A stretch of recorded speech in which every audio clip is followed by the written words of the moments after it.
안녕하세요. 저는 30대 초반 남자입니다. 평소 유튜브로 사연 듣는 걸 좋아하는데요. 그런 의미에서 제 사연도 역대급 통쾌한 이야기입니다. 저희 집은 부모님께서 강남에서 크게 고깃집을 운영하시고 있어요. 부모님께서 경제적으로 여유가 있으시다 보니 어릴 적부터 부족함 없이 자라올 수 있었던 건 다 부모님 덕분이라고 생각합니다. 지금도 물론 돈 걱정 없이 살고 계시고요. 저희 부모님 노후 걱정은 제가 안 해도 될 정도니까 꽤 만족하고 있고요. 저는 회사도 서울에서 다니고 있고 한 번도 서울을 떠나서 살아본 적이 없습니다. 지금도 부모님과 함께 서울에서 살고 있고요. 제가 평생 서울에서 살아왔기 때문에 결혼을 하더라도 당연히 서울을 떠나서 살 생각은 전혀 없었고요. 신혼집을 구한다면 당연히 신혼집도 서울에서 구해야 한다고 생각했습니다. 경기도에서 서울까지 출퇴근을 하는 친구들이나 직장에 같이 다니는 선후배들을 보면 그렇게 힘들어 보일 수가 없더라고요. 저는 현재 대기업 법무팀에서 일하고 있고요. 그래서 소개팅이 자주 들어오는 편이었습니다. 소개팅에서 유명 법무법인 다니는 여자분을 소개받아서 만났는데 이렇게까지 하는 사람은 처음이어서 저도 모르게 마음이 가더라고요. 법 얘기는 잘 통해서 좋았는데 이런 면까지 있으신 줄은 몰랐어요. 아니, 이렇게까지 하실 필요는 없는데 어떻게 이런 생각까지 하세요? 마음은 고마운데 아무래도 조금 부담이 되네요. 마음만 받을게요. 소개팅 했을 때 현도 씨가 지연 씨 어머님께서 빵 좋아하신다고 했던 게 생각나서요. 아버님께서는 과일 킬러라고 하셨잖아요. 이건 모두 현도 씨 덕분이랍니다. 마침 지나가는 길에 과일이랑 같이 빵집이 보이잖아요. 이건 순도 100% 제 마음이니 사양 말고 받아주시면 감사하겠습니다. 너무 부담스러워하지 마시고요. 사다 달라는 이야기는 아니었는데 지연 씨는 정말 섬세하시네요. 빵이다 과일까지. 생각도 못했는데 그렇게까지 이야기해 주시니. 그러면 저희 엄마랑 아빠께 드릴게요. 정말 너무 좋아하시겠어요. 감사해요. 현도 씨 부모님께서 좋아해 주신다면 정말 좋겠네요. 그렇다면 저야 너무 감사한 일이니까요. 그럼 현도 씨도 부모님과 함께 맛있게 드셔주세요. 저는 이만 가볼게요. 네, 지연 씨 멀리 안 나갈게요. 조심히 가세요. 아, 그리고 다음엔 고기 어때요? 제가 한우로 쏠게요. 이렇게 받았는데 그냥 넘어갈 순 없죠. 그래도 되나요? 정말요? 우와, 저 너무 행복한데요? 고마워요, 현도씨. 그럼 이번 주 주말에 혹시 뭐 하세요? 시간 괜찮으시면 만날까요? 이번 주 주말, 잠시만요. 네, 괜찮은 것 같아요. 이번 주 주말에 만나요. 사실 여기가 저희 부모님이 운영하시는 고깃집이거든요. 저희 집도 이 근처여서 주말에 여기에서 만나면 좋을 것 같아요. 소개팅 참 많이 해봤지만 만난 지 얼마나 되었다고 소개팅 상대 부모님한테 찾아가서 빵이랑 과일까지 선물하는 사람이라뇨. 여자분이 이렇게 적극적인 건 처음이라 더 마음이 갔던 것 같습니다. 게다가 센스 있고 마음이 참 예쁘잖아요. 제가 소개팅할 때 눈치 없이 부모님 얘기를 많이 했는데 그걸 기억했다가 바로 선물하는 섬세하고 센스 있는 사람이었습니다. 이런 여자를 놓치기는 아깝다는 생각이 들 수밖에 없었고요. 그런데 거기에 너무 빠져있던 터라 결혼한 선배들 말로는 너무 지극한 효녀랑은 만나면 골치가 아파진다고 했었는데 그걸 간과했지만 지금의 여자친구를 선택한 건 잘한 선택이라고 생각했습니다. 그 당시에는요. 조금 더 솔직하게 풀어놓자면 제가 20대 후반부터 지금까지 소개팅 상대를 자꾸 만나다 보니 그 사람이 그 사람 같고 진국같이 느껴진 지금의 여자친구가 생각해보면 인물도 나쁘지 않고 대학, 직장 등 스펙이 나쁘지 않았거든요. 그런 그녀를 놓치자니 다른 남자들이 채갈 것 같고 그래서 이 정도면 괜찮겠다 싶어서 여자친구와의 결혼을 결심했습니다. 사실은 30대가 되니 점점 괜찮은 소개팅녀들이 줄어들더라고요. 그게 저의 불안감을 더 키운 것이기도 했지만요. 그래도 이것만은 확실하다고 자부했었습니다.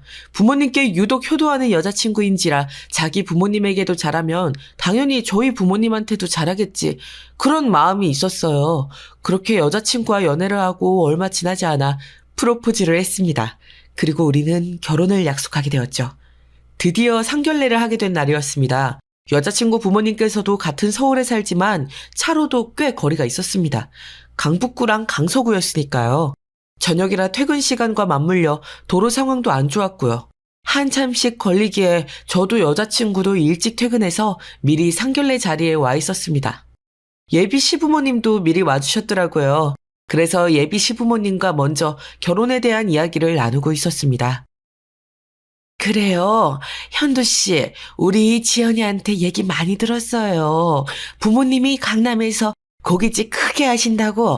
규모가 얼마나 되나? 내가 우리 지연이한테 더 물어보려다가 아무래도 직접 듣는 게 확실할 것 같아서. 괜찮죠? 네, 그럼요, 장모님. 저희 부모님 오시기 전에 제가 먼저 설명드리는 게 더 좋을 것 같네요. 미리 말씀 주셔서 감사해요. 저희 집은 이미 지연이에 대해서 다 알고 계셔가지고 더 궁금해하거나 그럴 건 없습니다. 궁금하신 거 지금 다 물어봐 주세요. 자네 아주 화통하고 좋구만. 그래, 남자는 그런 맛이 있어야 하는 거야. 그렇고 말고. 사실 자네가 대기업에서 법무팀 근무하다고 들어서 더 좋게 봤네. 우리 지연이도 유명 법무법인에서 일하고 있으니까 말이야. 우리 집도 부동산을 하니까 자네가 법무팀 근무한 걸 가지고 우리를 더 돕기 쉬울 것 같기도 하고. 그렇지? 네네, 그럼요. 두 분이서 부동산 운영하고 계신다고 지연이한테 많이 들었습니다. 물론 지연이만큼 제가 잘 알진 못하지만 제가 아는 선에서 최대한 도움드려서 장모님, 장인어른께 도움이 되는 사위가 되도록 하겠습니다. 그런데 약속 시간이 거의 다 되었는데 저희 부모님께 한번 연락 좀 더 하고 와도 될까요? 그러게, 오빠 얼른 연락드려봐. 우리 엄마랑 아빠 이야기하다 보니까 시간 금방 갔지. 어머님이랑 아버님 무슨 일 있으신가? 약속 늦지 않는 분들이시잖아. 연락드리고 와줘. 내가 엄마 아빠랑 같이 이야기 좀 하고 있을게. 고마워, 지연아. 그럼 이야기 나누고 계세요? 장모님, 장인어른, 금방 다녀오겠습니다. 식사도 미리 세팅 시작해달라고 할게. 곧 오실 테니까. 저는 평소보다 늦으시는 부모님께 연락을 하러 자리를 떠나 있었고, 저희 여자친구와 예비 장모님, 예비 장인어른 셋이서 상결례 식당에 있는 상황이었습니다. 그런데 저희 부모님께서 버스를 타고 오시는 겁니다. 저는 너무 깜짝 놀라서 부모님을 모시러 나갔고, 제가 달려나가 부모님을 버스에서 모시고 오는 모습을 식당 안에서 여자친구와 예비 장모님, 예비 장인어른께서 통유리창으로 다 보고 있었더라고요. 저는 그것도 모르고 부모님을 모시고 상결례 식당으로 들어갔습니다. 무슨 일이냐고 물으니 요 앞에서 사고가 났는데 차가 안 움직이고 그래서 기사님한테 타고 온 차를 맡기고 먼저 오신 거라고 하더라고요. 그런데 아무리 코를 불러도 택시도 안 잡히고 한정거장이라 마침 버스가 오길래 두 분이서 아주 오랜만에 버스를 타고 왔다고 하시더라고요. 퇴근 시간이라 정말 사람이 많았다고 하시면서요. 우리 차가 사고 난 건 아닌데 그래서 우리가 다친 건 아니다. 걱정 말고 예비 사돈분들이 기다리고 계실 테니까 얼른 들어가자. 들어가서 상황 설명하면 되잖니. 안 그래? 간만에 버스를 타니까 참 힘들긴 하더구나. 퇴근 시간이라 그런 건가 사람들이 미어 터지더라고. 맞아, 현도야. 아주 말도 마라. 징한 거. 그래도 한정거장이라 다행이었지. 하필 우리 앞에서 사고가 나서 그래도 임기사한테 차 맡겨놨으니까 이따 우리 갈 때는 임기사 차 타고 갈 수 있을 거다. 하필 택시도 안 잡혀서. 그래도 5분밖에 안 늦었잖니. 그러니까 얼른 들어가자. 엄마 아빠가 안 다쳤으면 됐어요. 정말 다행이네요. 저는 정말 사고라도 난 줄 알고. 그래도 마침 버스가 와서 크게 고생 안 하고 오실 수 있었네요. 얼른 들어가요. 오시느라 고생하셨어요. 지연이 부모님께서는 먼저 와서 기다리고 계세요. 부모님께서 상길래에 버스 타고 오신 걸 본 여자친구의 부모님은 저희 부모님을 보자 삿대질을 하시면서 이렇게 이야기하시더라고요. 원래부터 저와의 결혼을 승낙할 생각이 별로 없으셨다는 이야기와 함께요. 제 여자친구가 저를 너무 좋아해서 어쩔 수 없이 끌려 나왔다는 이야기도 하시더라고요. 버스를 타고 와? 차도 없는 거지 집안에 우리 딸 못 보내. 현도씨, 이건 아니지. 그래서 내가 묻는 말에 대답을 안 하고 나간 건가? 자네 부모님께서 강남에서 크게 고깃집 한다는 것도 사실이 아니지? 아니면 가게가 망해가고 있는 건가? 어떻게 이런 집안에서 감히 우리 딸을 넘봐? 이봐요. 우리 딸은 유명 법무법인에서 일하는 인재라고요. 그래서 내가 확실하게 자산은 얼마나 있는지 알아보고 오자니까. 더 볼 것도 없다. 지연이 네가 하도 죽고 못 사네 해서 어쩔 수 없이 끌려 나왔는데 애초에 이 결혼 반대였다 반대. 지연이 너도 따라 나와. 우린 먼저 갈 테니까. 엄마, 아빠 왜 그래요? 진정 좀 하세요.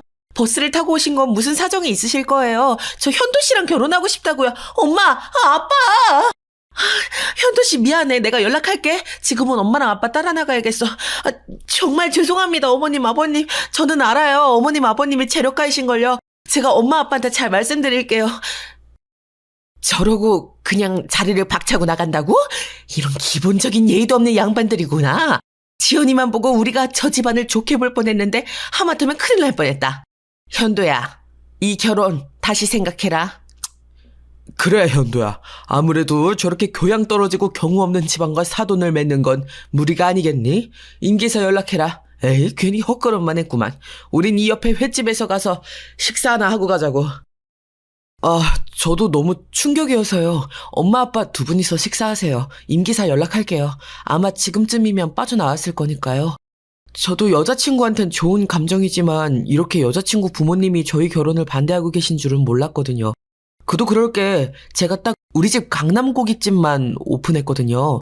다른 재산은 말도 안 꺼냈어요. 괜히 여자친구가 부담스러워할까 봐요. 여자친구네는 평범하거든요. 여자친구가 똑똑한 거 말곤 부모님께서 서울에 작은 부동산 하나 운영하시는 게 다예요. 겨우 그런 집안에서 우리를 이렇게 하대하고 삿대질까지 했다는 거야? 말도 많아. 정말 수준 떨어져서 참. 우리야 뭐 가진 게 많으니까 네가 좋다는 여자친구 집안이 찢어지게 가난해도 빚만 없으면 상관없었다만 우리가 기준을 안 세워서 이런가 싶네. 네 여자친구야 뭐 잘못 없다고 해도 이렇게 경우 없는 부모 밑에서 뭘 보고 자랐겠니? 게다가 엄청난 효녀라고 하지 않았니? 아들, 그런 집안에 효도하는 딸이면 말 다 했다.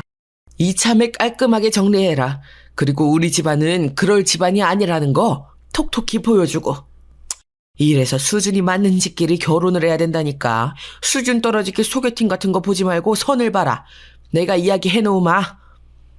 알겠어요, 엄마, 아빠. 임 기사님 도착했다니까 얼른 옆에 횟집 가서 맛있게 저녁 드시고 오세요. 제가 다음날 제대로 정리할게요. 오늘 고생 많으셨어요. 선도 볼게요. 지금 여자친구랑은 정말 끝내야 될 것 같으니까요. 당연하지. 그걸 말이라고 하니? 너는 좀 있는 티 좀 내고 다니라니까 왜 그렇게 수수하게 하고 다녀선 이런 쓸데없는 오해를 받게 하니? 앞으로는 급이 맞게 하고 다녀라. 이따 집에서 보자. 임 기사님을 불러서 부모님을 횟집으로 보내고 저는 일단 여자친구와 어떻게 할지 생각을 정리하기 시작했습니다. 여자친구만 놓고 보면 저는 허영심도 없고 착하고 부모님께 잘하는 효녀라고 생각했기에 괜찮은 스펙에 나쁘지 않은 결혼 상대라고 생각했었거든요. 물론 그렇게 사랑해서 결혼을 결심하는 건 당연히 아니었고요. 그저 순수해 보였고 부모님을 챙기는 모습이 보기 좋았던 게 다였으니까요. 그런데 이번 일로 확실히 알게 되었습니다. 여자친구는 물론 여자친구 부모님까지 전혀 순수하지 않은 사람들이란 걸 말이죠.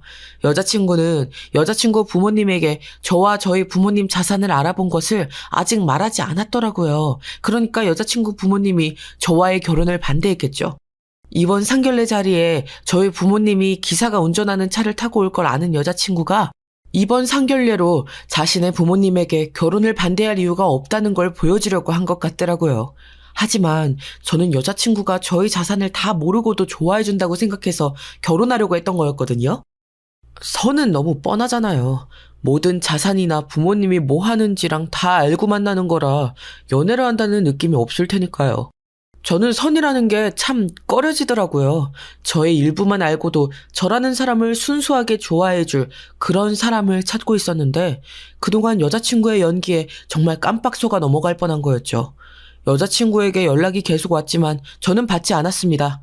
다음 날이 주말이라 어차피 여자친구는 집에 있을 거고 저처럼 부모님과 같이 사는 여자친구에게 저희 부모님 정체를 밝히는 게 한 번에 정리될 것 같아서 그렇게 하기로 결심했거든요. 상견례 다음 날 저는 저희 집에 주차해 놓았던 최고급 벤츠를 타고 여자친구네 집으로 달려갔습니다. 그리고 여자친구와 여자친구 부모님을 불렀죠. 어제는 연락할 상황이 아니었어, 지연아. 지금 집에 부모님 같이 계시지? 나와, 집 앞이야. 할 말이 있으니까 부모님도 모시고 내려올래? 오빠, 내가 얼마나 오빠 연락 기다렸는지 알아? 전화해도 다 씻고 정말 너무해. 나 이대로 오빠랑 끝인 줄 알고 얼마나 걱정했는데. 알겠어. 우리 엄마 아빠도 모시고 내려갈게. 그리고 엄마 아빠한테 오빠네 잘 산다고 대충은 얘기해놨는데 오빠가 제대로 설명해주라.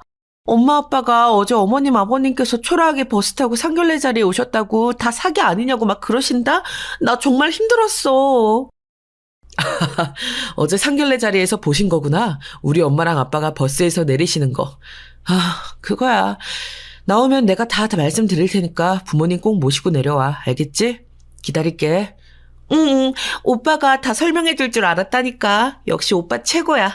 금방 부모님 모시고 내려갈게. 조금만 기다려줘. 그리고 시원하게 그냥 오빠네 자산 다 말해줘. 나도 다는 모르니까 말이야. 곧 만나. 여자친구는 제가 해명을 하러 왔다 생각했는지 아주 신이 나서 부모님을 모시고 내려오겠다고 하더라고요. 저는 제가 몰고 온 최고급 벤츠를 보기만 해도 여자친구 부모님께서 심하게 놀라실 것 같긴 했지만요. 아니나 다를까 불신의 눈으로 가득하던 여자친구의 부모님은 저의 최고급 벤츠를 보자마자 어쩔 줄을 몰라 하면서 해명을 바라는 눈빛으로 바뀌더라고요. 참 빠른 태세 전환에 저는 쇠기를 박았습니다. 저희 부모님의 정체를 밝혔거든요. 그랬더니 그 자리에서 여자친구 부모님은 개거품을 물더라고요. 이미 후회해도 때는 늦었지만 말이죠. 아니 자네는 이건 최고급 벤츠잖아. 지금 우리 딸한테 사기치려고 이걸 가져온 건 아닐 테고. 아니지. 뭐가 어떻게 된 거야? 혹시 지연이 네 말이 진짜 사실인 거니? 보시는 그대로입니다. 저희 부모님께서는 기사가 모는 차를 타고 다니시거든요. 강남에서 유명한 고깃집은 취미로 운영하시는 거고요.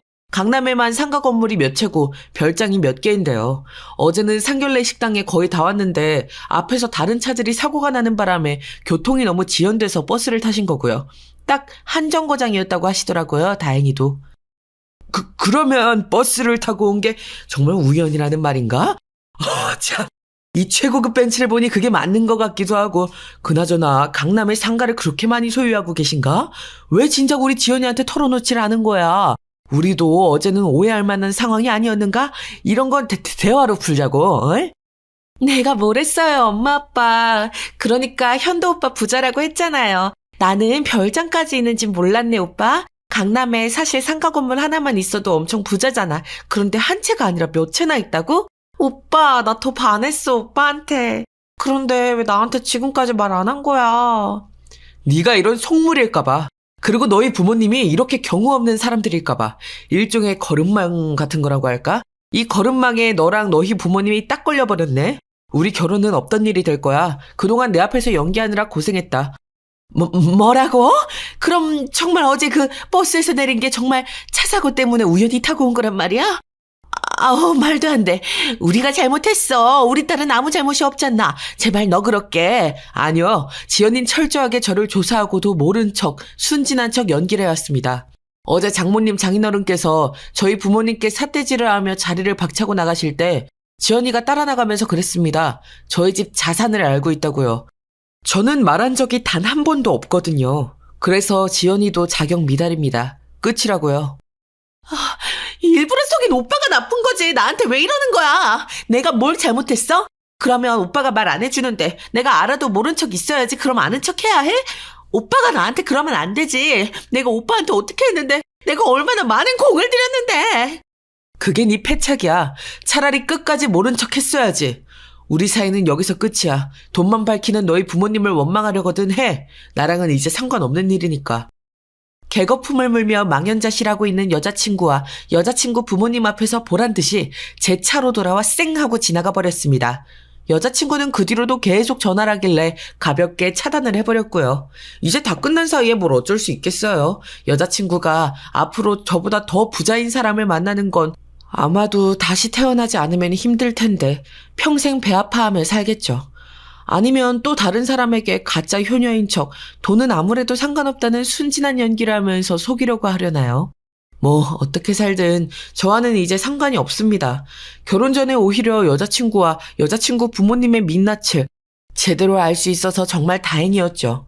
그렇게 여자친구와 빠르게 헤어진 후 저는 여자친구에 대한 미련이 하나도 없어서 그런지 이렇게 할 거라고는 전혀 생각을 못했습니다.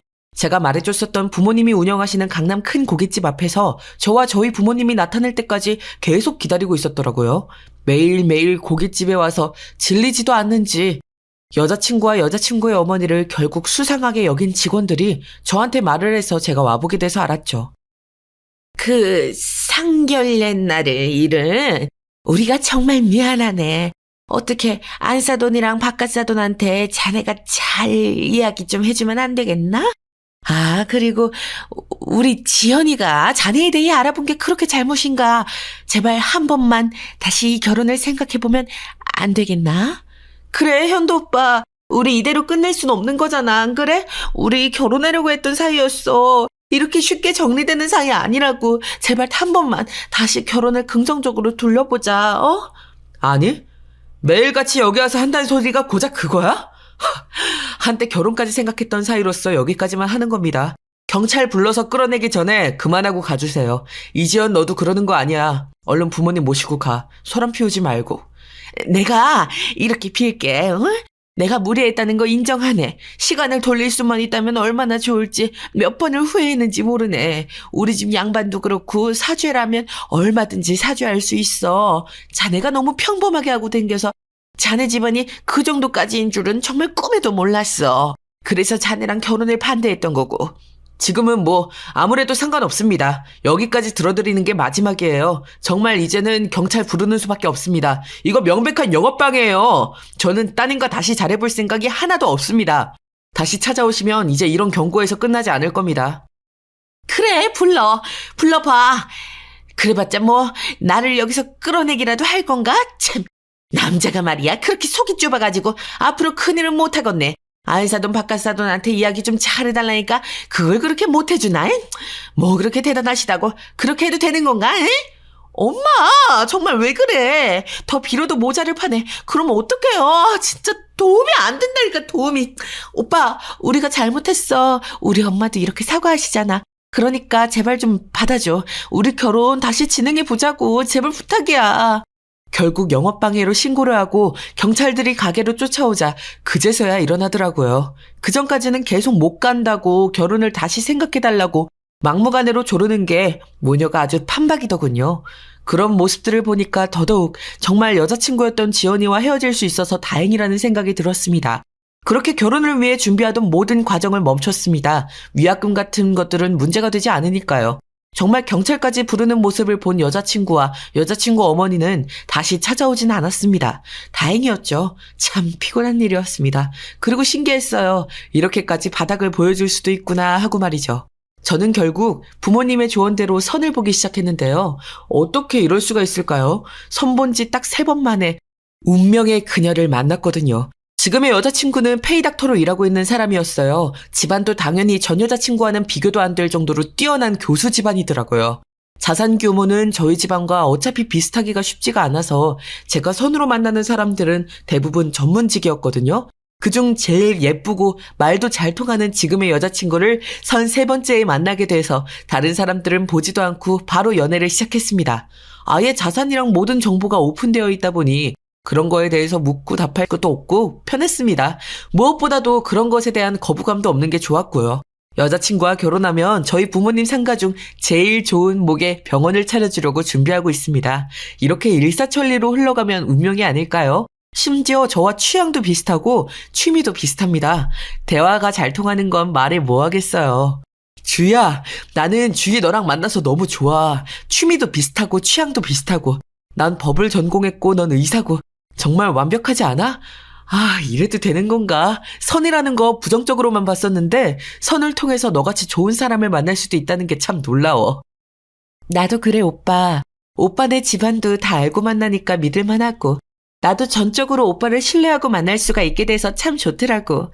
선보기에 이른 나이지만 하도 엄마가 한 번만 눈 딱 감고 만나보라 해서 나온 건데 어떻게 이러지? 이런 걸 바로 운명이라고 하는 게 아닐까? 내가 장모님께 아주 감사드려야겠네. 나도 선보길 정말 잘한 것 같거든. 너 만나고 다른 사람들은 하나도 안 궁금해지더라고. 날 만나줘서 너무 고마워, 주희야. 별 말씀을.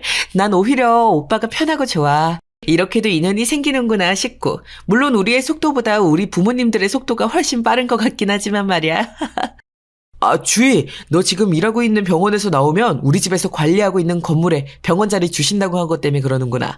아, 그건 부담 가지지 말고 기쁜 마음으로 받아주면 좋겠어. 아이, 그건 당연하지. 나만 우리보다 우리 부모님들께서 워낙 잘 서포트 해주시니까. 그래서 그걸 이야기한 거였어. 우리 사귄 지 그렇게 오래되지도 않은 건 사실이잖아? 오빠가 나한테 아직 프로포즈 안 한 것도 그렇고. 안 그래도 준비하고 있는데 타이밍 좋게 딱 걸렸네.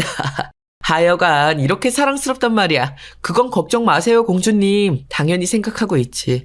난 우리 주희랑 함께면 결혼해서 잘 살 수 있을 거라고 확신하거든. 오빠도 참. 그러면 기대할게. 내 취향 알지? 기대된다. 선으로 만나서 이렇게 될지 정말 몰랐는데 난 이게 내 인생 처음 선이었단 말이야. 알지. 몇 번이고 주희 네가 얘기해줬잖아. 난 네가 나의 첫 선 상대였어도 너랑 연애했을 거야. 주희 넌 정말 내가 찾던 사람이니까.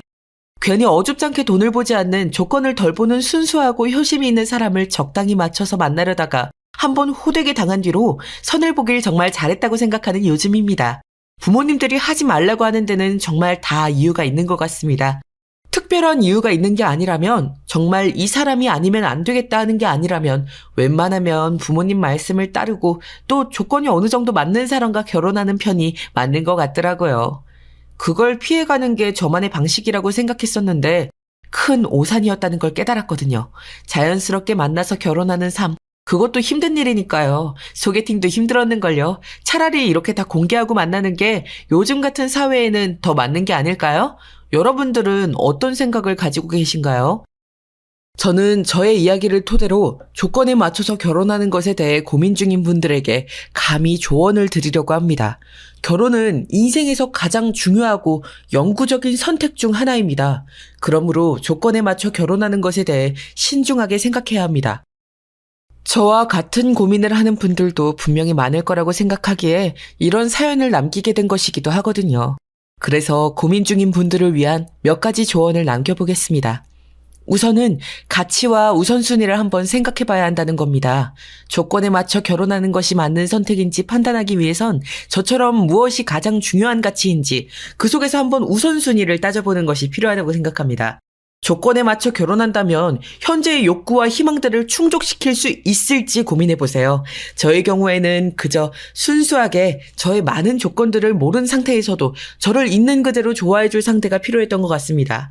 그리고 기왕이면 효녀이길 바랐던 것도 있었죠. 물론 그게 중요하지 않다는 건 한바탕 쓰라린 경험을 하고 나서야 알게 되긴 했지만요. 그리고 무엇보다 중요한 건 저와 조건이 맞는 상대에 대한 상호 존중과 이해가 필요하다는 것이었습니다. 결혼은 두 사람 사이의 동반자 관계입니다. 따라서 상호 존중과 이해가 필요합니다. 조건에 맞춰 결혼을 고려할 때는 상대방의 가치, 꿈, 목표, 성격 등을 이해하고 존중할 수 있을지 생각해보는 것이 반드시 필요하더라고요. 저의 경우 선을 보면서 앞선 두 사람은 이런 점들에서 맞지 않더라고요. 그래서 과감히 다른 사람을 만나보는 선택을 할 수 있었고 지금 여자친구인 주희를 만날 수 있었던 거죠. 주희랑은 가치관, 목표, 성격, 취미, 취향 이런 것들이 정말 잘 맞았거든요. 이렇게 상호 존중과 이해를 해주는 것들이 부족하다면 결혼 생활에서 충돌과 불만이 생길 수 있으니까요. 정말 중요한 부분이더라고요. 그리고 또 중요하다고 느낀 것은 바로 긍정적인 예측입니다. 조건에 맞춰 결혼하는 것이 미래의 행복을 가져다 줄 것인지 정말 고민을 많이 했었고 그래서 오히려 피해서 살아왔었습니다. 저는 그러다 보니까 항상 맞선에 대해 부정적으로 예측해온 것이죠. 그러다 보니 자꾸 엉뚱한 상대들만 만나오며 시간 낭비를 했다고 생각이 들더라고요. 조건에 맞춰서 결혼하는 게 나쁜 게 아니잖아요? 그러니까 그걸 통해서 만나는 상대방과 긍정적인 관계로 이어질 수도 있다고, 긍정적인 만남이 될 수도 있다고, 긍정적인 방향으로 예측하는 게 중요하더라고요. 맞선을 보기 전에 조건으로 걸러진 상대방과 만났을 때의 관계가 서로에게 긍정적인 영향을 미칠 것인지 생각해 보세요. 긍정적인 예측이 가능하다면 조건에 맞춰 결혼하는 것이 나쁘게만 느껴지진 않을 테니까요.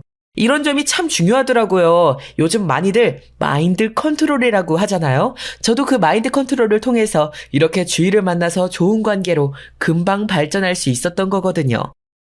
또한 무례하지 않는 선에서의 솔직한 대화가 필요하더라고요. 조건에 맞춰 결혼을 고려한다면 상대방과 솔직한 대화를 나누는 것이 무엇보다 중요합니다. 서로의 기대와 욕구를 솔직하게 표현하고 이를 이해하고 수용할 수 있는지 확인해보는 과정이 필요했어요. 물론 조건에 맞춰서 나와서 이미 서로에 대해서 다 알고 나오는 거지만 그렇기 때문에 더 진솔한 대화가 가능한 것이거든요. 숨기거나 속일 필요가 없는 그런 솔직한 대화를 통해 서로의 가치와 목표를 공유하고 미래를 함께 계획할 수 있는지 알아보세요. 저는 그런 점이 지금 여자친구인 주희랑 정말 잘 맞았거든요. 마지막으로 여러분들의 내면을 먼저 들여다보시라고 말씀드리고 싶네요. 조건에 맞춰 결혼하는 것이 자신의 내면과 일치하는지 생각해 보셔야 합니다. 저도 제가 원하는 건 조건보다 순수한 사람이라고 생각했는데 사실 그걸 숨기고 있었다는 것 자체가 제 내면은 조건에 어느 정도 부합하길 바라는 모순적인 마음이 있었던 거더라고요. 참 아이러니하죠. 그럴수록 자신의 가치와 욕구, 성격적인 특성과 장단점을 고려하여 결정해야 하더라고요. 조건에 맞춰 결혼하는 것이 자신을 행복하게 만들고 성장할 수 있는지 진지하게 고민하지 않고 무조건 부정적으로만 생각해왔던 게 저의 큰 실수였던 것 같습니다. 그래서 지연이 같은 여자친구를 만나게 되고 결혼을 할 뻔한 아찔한 일도 겪은 것이겠죠. 결혼은 개인의 선택이지만 저의 이야기를 들어주신 여러분들께서는 조금 달랐으면 좋겠습니다. 정말 옛말 틀린 거 하나 없다는 것처럼 왜 조건 맞춰서 결혼하라고들 하시는지 전 알게 되어서 이렇게 이야기를 쓰는 것이니까요. 제가 들려드린 조언들을 고려해보시고 자신의 마음과 상황을 잘 살펴보시고 올바른 선택을 하셨으면 좋겠습니다. 진정으로 행복하고 영원한 결혼을 찾기 위해 노력하시고 자신의 결정에 자신감을 가지고 행복하게 사셨으면 좋겠어요. 저는 지금 여자친구 주희를 만나 정말로 이런 안정감을 느낄 수 있는 게 바로 행복이구나 느꼈거든요. 제가 지금 여자친구 주희랑 결혼 준비하고 있는 건 또 어떻게 알았는지 잠잠하던 전 여자친구 지연이가 저희 회사 앞으로 찾아와 있더라고요. 참 끈질기다는 생각을 하면서 무시하고 지나가려는데 절 발견하고는 미친 사람처럼 달겨와서 탁 하고 붙잡는 게 아니겠어요? 저는 이거 놓으라고 추하게 뭐 하는 짓이냐고 다그쳤지만 전 여자친구는 이미 맛이 간 상태였더라고요. 회사 앞까지 찾아와서 이게 무슨 추잡한 짓이야. 우린 몇 개월 전에 진작 끝난 사이인 거 잊었어? 전에는 우리 소고기 가게에 와서 일주일을 기다리다가 행패를 부리더니 영업방해로 그냥 쳐넣었어야 이런 꼴을 내가 안 봤으려나? 정말 왜 그래? 오빠, 나 지연이야. 오빠가 결혼하려고 했던 지연이라고. 오빠 지금 의사 여자친구 만나고 다니더라? 결혼한다며? 오빠 부모님 건물에 좋은 자리 병원도 알아봐주고 계시다며. 아, 왜 나는 안 되는 건데. 이렇게 조건 따지는 사람이었으면 날 애초에 만나지도 말았어야지. 나보고 어떡하라고. 어떡하라고. 너 참 뻔뻔하고 무서운 애구나. 뭐야, 도대체 그런 건 어떻게 하는 거야? 혹시 정말 미친 거야? 이제 그만 좀 하자. 난 절대 너한테 돌아가지 않아. 너보다 좋은 조건 어차피 놀리고 놀렸어. 그 당시에 난 조건보다 순수한 사람과 만나고 싶었고 그래서 눈을 낮춰 널 선택했었을 뿐이야. 그 이상도 이하도 아니라고, 알아? 그러면 안 되는 거잖아. 날 농락한 거잖아, 아니야? 그럼 이제 와서 조건은 왜 또 보는 건데? 오빠가 도대체 뭐가 부족해서? 나 정도면 정말 순수하지 않아? 나 같은 애가 또 어디 있다고 이러는 건데? 나 오빠 만나려고 회사도 안 나가고 있다고 알아? 정말 헛짓거리도 정성스럽게 하는구나. 네가 회사 그만둔 걸 왜 내 탓을 해? 나랑 아무 관련 없어. 조건? 그런 조건 없어도 넌 끝이야. 자격 미달이라고 분명히 말했을 텐데. 내가 지금 와서 조건을 보든 말든 그것도 역시 너랑은 아무 상관도 없는 일이야. 다시 한 번만 더 나타나면 정말 감방에 넣어버릴 거니까 그만 나타나. 정말 너한테 바닥을 보고 있는 기분이니까 말이야. 내가 다 잘못했다고! 모른 척 순진한 척하고 있던 거 다 미안하다고. 그래서 그게 그렇게 중요해? 오빠 나 안 사랑했어? 겨우 우리 부모님이 오빠네 부모님한테 오해해서 그렇게 말 한마디 잘못한 것 때문에 우리가 이렇게 헤어져야 돼? 고작 말 한마디라니. 그래, 그 말 한마디에 너의 민낯과 너희 부모님의 인성이 다 드러나버린 걸 어쩌겠어. 그건 내가 아니라 그 누구여도 그냥 넘어갈 수 없을 거야, 절대로. 입장 바꿔서 생각해봐. 하긴 입장 바꿔 생각하는 게 되는 사람이었으면 애초에 이렇게 와서 피해를 주지도 않았겠지. 정말 이제 법대로 할 테니까 인생 조지기 싫으면 그만 오는 게 좋을 거야. 분해서 어떻게 살아? 그 의사년 내가 가만두나 봐라. 내가 오빠 그대로 결혼하는 거 보고만 있을 것 같아? 나 무서운 애야. 이거 왜 이래? 나 법 공부한 거 알지? 아주 치밀하게 준비해서 복수할 거니까 각오해. 너 같은 거 하나도 안 무서워. 그럴 시간이 있으면 제발 네 자신을 돌아봐. 정말 추하니까 말이야. 네가 지금 한 얘기 경찰서 가서도 진술하게 될 건 기억해두고. 그럼 이만. 나한테 왜 이래? 나한테, 나한텐 오빠밖에 없다고. 오빠가 내 인생 최대의 기회였다고. 이렇게 가버리면 나 어떡하라고. 그 의사년에 오빠 아니어도 잘 살 거 아니야. 안 그래? 이렇게 발악하는 전 여자친구를 간신히 떼어놓고 얼른 차를 타고 빠져나왔습니다. 빠져나오면서도 기분이 좋지는 않더라고요. 상황이 이렇게 되자 저는 여자친구에게 결국 전 여자친구 이야기를 할 수밖에 없게 되었고, 만약에 모를 사태에 대비하기 위해서 경호원까지 붙였습니다. 그리고 전 여자친구도 따로 감시하기도 했고요. 티 안 나게 최대한 하려고 했지만 제가 왜 이렇게까지 미친 전 여자친구를 신경 써야 하는지 모르겠지만, 곧 무슨 일을 하려고 하든 사전에 미리 막아서 조만간 감방에 넣을 수 있지 않을까 하고 있습니다. 요즘이 참 무서운 세상이잖아요. 여자도 그렇지만 남자들도 안전 이별은 필수인 세상입니다. 특히 지금까지의 인생에서 제일 좋은 기회라고 생각했던 저와의 결혼을 놓쳐버린 전 여자친구의 변해버린 끔찍한 모습은 저에게 많은 의미로 남았습니다. 첫 모습이 좋다고 그게 그 사람의 진실된 모습이 아닐 수 있다는 것. 그리고 의도를 숨긴 사람은 정말 무섭다는 것. 사람이 취해지는 데는 끝이 없다는 것 등등을 말이죠. 인생 공부 이 정도면 정말 제대로 한 것 같죠?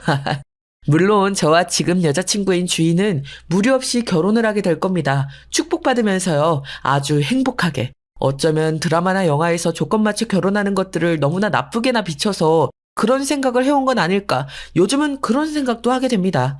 조건 맞춰서 만나는 것이더라도 얼마든지 그 속에서 좋은 상대를, 평생의 반려자를 만날 수도 있는 건데 말이죠. 미리 앞서서 부정적으로 바라보려면 한없이 부정적으로 볼 수 있는 거겠죠. 저는 그런 똑같은 실수를 안 할 수 있어서 다행인 것 같습니다. 전 여자친구인 지연이는 참 위험한 사람으로 변해버렸지만 그래도 본인 입으로 예고를 해주는 바람에 더 안전하게 저의 여자친구를 지킬 수 있게 되었으니까요. 아예 접근도 못할 테니 안심하면서 살려고요. 결혼까지 얼마 남지 않은 것도 있고요. 요즘은 여자친구 주희와의 결혼 준비로 정신없이 보내고 있습니다. 하나하나 저희가 원하는 것으로 고르는 과정이 참 재미있더라고요. 전 여자친구 지현이와 했다면 끔찍했을 그 과정을 이렇게 행복하게 할 수 있어서 정말 다행인 것 같습니다. 여기까지 저의 이야기를 들어주신 여러분들의 의견도 참 궁금해집니다. 조건에 맞춰서 결혼하는 게 정말 아직도 나쁘다고 생각하시나요? 드라마나 영화에서 나쁘게 비춰진 모습을 많이 봐서 저처럼 착각하신 건 아닐까요? 그리고 이런 생각도 듭니다. 세상에 정말로 순수한 만남이 존재할 수 있을까요? 외모도 조건이고 집안도 조건이고 자산도 조건이고 학력도 모두 조건이잖아요. 그런 것들이 없이 사람을 만나서 알아가고 사랑에 빠지고 결혼까지 생각하는 건 정말 어려운 일이니까요. 그래서 요즘 그렇게들 블라인드 얘기를 하는지도 모르겠습니다. 대기업에서 학력으로 보고 판가름해서 서류를 합격시키고 탈락시킨다는 의혹이 있어서 블라인드 채용으로 학력을 전부 가리고 공정하게 심사하는 그런 것들을 블라인드라고 하잖아요. 그런데 저는 볼 건 다 보는 것이 오히려 더 공정한 것이란 생각이 이제 들었습니다. 왜 노력해서 얻은 것들, 타고나서 누려온 것들을 숨겨야 할까요? 비슷한 사람들끼리, 더 잘하는 집단끼리, 더 많이 가진 사람들끼리, 더 유능한 사람들끼리 모이면 왜 안 되는 것이냐는 말이죠. 그래서 조건이라는 말을 나쁘게만 보지 않아야 한다고 생각합니다. 여러분들은 조건이라는 것에 대해 어떻게 생각하시나요? 꼭 결혼의 조건뿐 아니더라도 여러분들이 중요하다고 생각하시는 그 어떤 조건이라도 댓글로 남겨주세요. 남겨주시면 저도 그런 조건들에 대해서 또 고민해보고 답글 달도록 하겠습니다. 현명한 분들이 많으실 거라고 생각해요. 그래서 현명한 분들의 댓글을 보고 다양한 생각들을 읽어보고 싶습니다. 저와 여자친구 주희의 곧 있을 결혼식도 축하해 주시고요. 그러면 정말 감사하겠습니다. 그리고 혹시 여자친구의 몰랐던 민낯을 알게 돼서 결혼을 망설이는 분이 혹시 계시다면 정말 미련 없이 아니라고 생각한 건 끝까지 아닌 것이기 때문에 과감하게 결혼을 다시 생각해 보시라고 하고 싶습니다. 저도 이렇게까지 끔찍하게 변해버린 전 여자친구 지현이와 이별 후 정말 운명의 단짝 같은 현재 여자친구 주희를 만났잖아요. 여러분들께서도 분명 다른 인연이, 운명 같은 단짝이 있을 수도 있으니까요. 그러니 용기를 내셨으면 좋겠습니다. 사람 인연은 어디서 어떻게 시작될지 정말 모르는 것이니까요. 인생사 새옹지마라고 하잖아요. 여러분들께서도 부디 좋은 인연 만나시길 바라면서 이만 사연은 여기에서 마치도록 하겠습니다. 여러분들 지금까지 긴 제 이야기 끝까지 들어주셔서 너무 감사드립니다. 솔직하게 서로에게 공개하고 조건에 맞춰서 이야기를 나누는 건 나쁜 게 아니라는 거 다시 한번 말씀드리면서 이야기 마무리하겠습니다. 댓글 많이 남겨주세요. 감사합니다.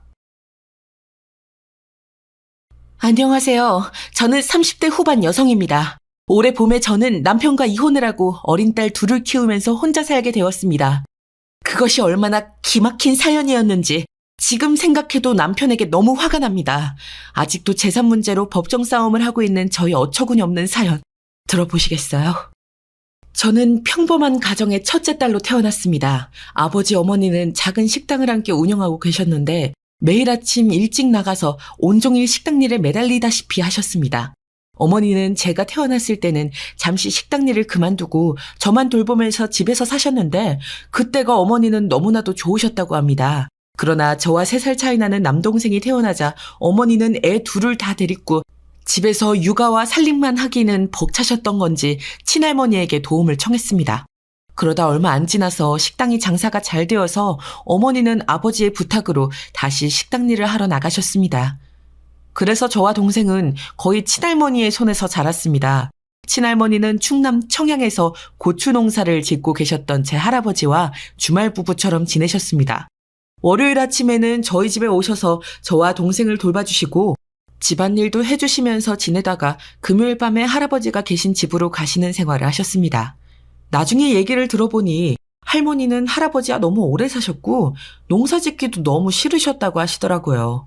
그래서 하루하루 지겨운 날을 보내시던 참에 제 동생이 태어나자 저희 아버지가 급하게 손주 봐주시기를 부탁했고 그 부탁이 싫지 않으셨다고 합니다. 그래서 저는 제 또래의 애들과 달리 입맛이 시골스럽다는 소리를 많이 들었습니다. 초등학교도 들어가기 전에 비빔밥도 각종 나물도 잘 먹었고 친구들이 좋아하는 떡볶이나 튀김, 햄버거 등의 분식이나 패스트푸드는 처음 먹어본 것이 중학교에 입학하고부터였습니다. 그만큼 할머니는 외식 같은 건 싫어하셔서 집밥만을 고집하셨습니다. 그렇게 저희에게 잘해주시던 친할머니는 제가 중3 올라갈 때 하늘나라로 떠나셨습니다.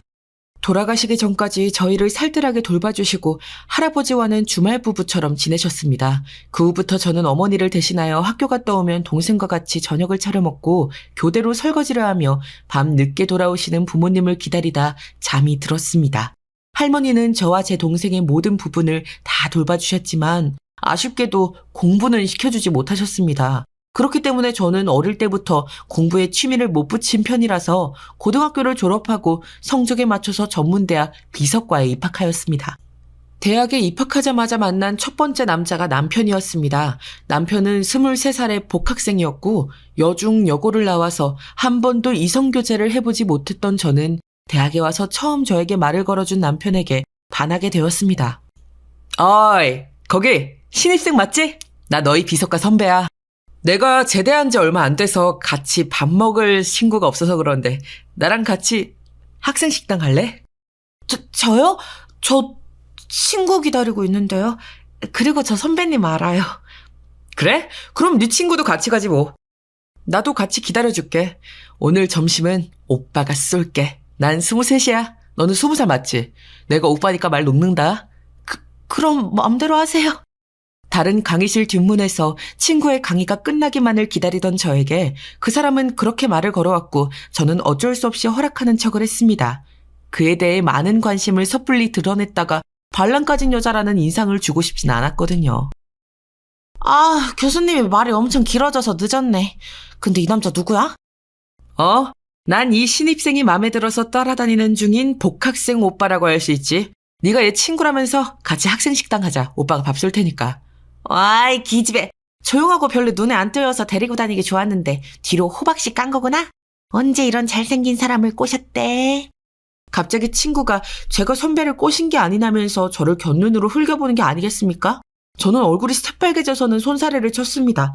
아니야, 나 이 사람 잘 몰라. 갑자기 친한 척한 것도 이쪽이고 난 별로 관심 없다고. 그래? 네가 관심 없으면 내가 이 선배랑 사귀어도 돼? 이 남자 내 스타일인데? 그러지 말고 같이 가서 밥이나 먹자. 다 같이 보면 좋잖아. 뭐 어때? 남편은 자연스럽게 제 어깨에 손을 올리면서 웃었습니다. 그 웃음을 보자 저와 제 친구는 남편에게 동시에 반해서 눈에 힘이 풀어졌습니다. 그렇게 남편은 페로몬을 잔뜩 풍기고 다니는 바람둥이 같은 인상의 남자였습니다. 옛어른들이 그러시잖아요. 남자는 잘생기면 얼굴값 한다고요. 남편은 자기의 잘생김을 충분히 알고 있었고 그것을 거리낌 없이 무기로 쓰는 남자였습니다. 비서과를 온 것도 보통 남자들이 비서과 지원을 잘 하지 않는다는 것을 알고 온 거라고 나중에 말하더라고요. 사실 남편이 그 말을 할 그때 알아봤어야 하는 건데 그때의 저는 눈앞에 가림막이 하나 딱 서버티고 있었는지 남편의 좋은 점만 보이고 나에게만 그 싱그러운 눈웃음을 칠 것이라고 믿어 의심치 않았습니다. 그러다 얼마 되지 않아서 저는 남편 때문에 대학교에서 사귄 제 하나뿐인 친구와 의가 상하고 말았습니다. 처음에는 셋이 같이 다니면서 조별과제 할 때도 의견이 잘 맞고 좋은 관계를 유지했습니다. 그러다가 졸업 전 마지막 학기 시작할 때 그 친구가 저에게 선배가 좋다며 고백을 하게 되었습니다. 나 진우 선배 좋아하는데 남자로서 좋아해.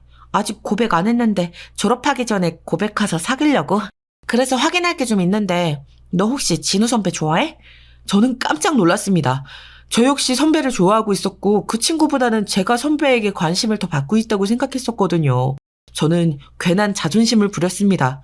남편이 먼저 반한 사람은 나였다고 굳게 믿고 그 친구는 남편의 선에서 알아서 정리해줄 거라고 생각했기 때문에 저는 저도 모르게 거짓말하고 말았습니다.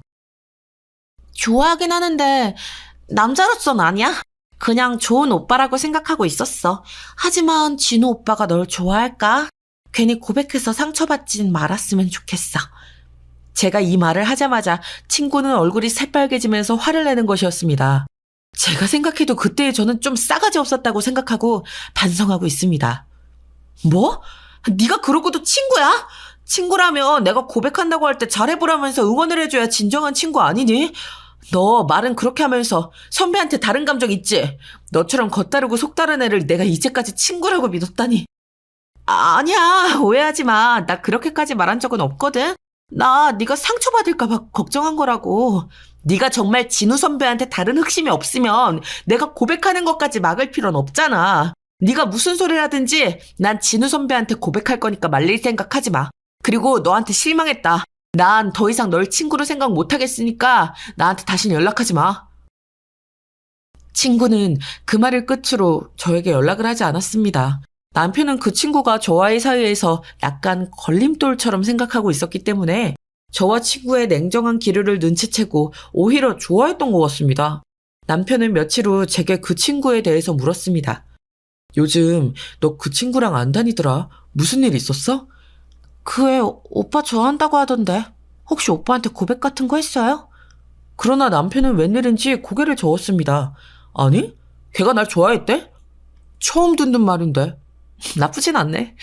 그래서 그것 때문에 너희 헤어진 거야? 참 이상한 일이었죠. 친구는 저와 관계를 끊으면서까지 고백을 할 거라고 호언장담을 했지만 결국 남편에게 끝내 고백하지 못했던 것 같습니다. 제가 속으로 안도의 한숨을 쉬는 동안 남편이 저에게 폭탄 같은 발언을 했습니다. 난 처음부터 너밖에 눈에 안 들어왔었던 거 알잖아. 이제 6개월 후면 나 못 볼 텐데 그래도 괜찮아? 나는 너 보고 싶을 것 같은데. 지금 고백하는 거예요? 오빠가 나 좋다고 하는 거죠? 그래, 그런 거라고 해두자. 어쩔 거야. 나 대한그룹에 비서 채용 지원한 거 알지? 잠실 쪽에 살게 되면 지금처럼 자주 못 볼 텐데. 우리 사귈래? 남편의 고백에 기분이 좋아진 저는 그 친구는 까맣게 잊고 수줍게 고개를 끄덕였습니다. 만약 지금 제가 그 과거 시점으로 갈 수 있다면 저는 도시락을 싸들고 저를 말리고 있었을 겁니다. 하지만 지금을 아는 것은 그때는 몰랐기 때문에 저는 남편을 따라 대한그룹의 비서실에 입사했고 남편은 전무비서가 되었고 저는 비서과에서 여러 행정적인 것들을 담당하는 직원이 되었습니다. 대한그룹에 입사한 후 1년이 지나 저는 남편과 회사 근처에서 동거를 하기로 했습니다. 저희 집은 서울이었지만 남편은 지방 사람이어서 대학 때부터 자취를 했었기 때문에 사귈 때 제가 그 집에 가서 청소도 정리도 빨래도 해주곤 했습니다. 남편은 회사에서는 철두철미했지만 반대로 집에서는 청소나 빨래 등 정리를 잘 안 하는 스타일이었습니다. 처음에는 그런 남편의 갭조차도 사랑스러웠고 챙겨주고 싶었던 것 같습니다.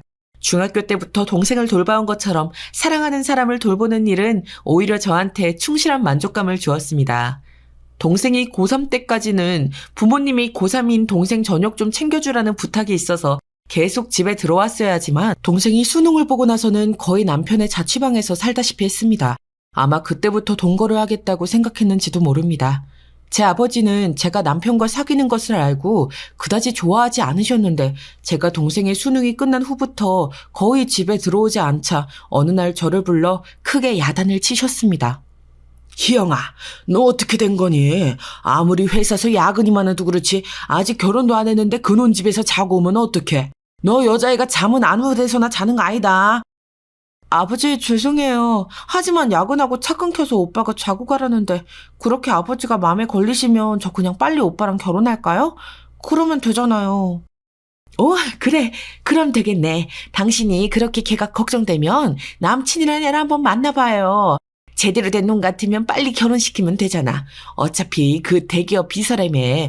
둘이서 어느 정도 벌면 집도 금방 살 거 아니야. 그 전까진 그 남자네 집에서 동거하면 되고. 동거는 무슨, 딸내미가 결혼도 않고 그 동거부터 하는 게 당신은 허락이 돼? 난 허락 못해. 난 옛날 꼰대라 그런 꼴 못 보겠어. 나는 상관없을 것 같은데 대학 때부터 사귀었으면 뭐 볼 거 다 본 사이 아니겠어요?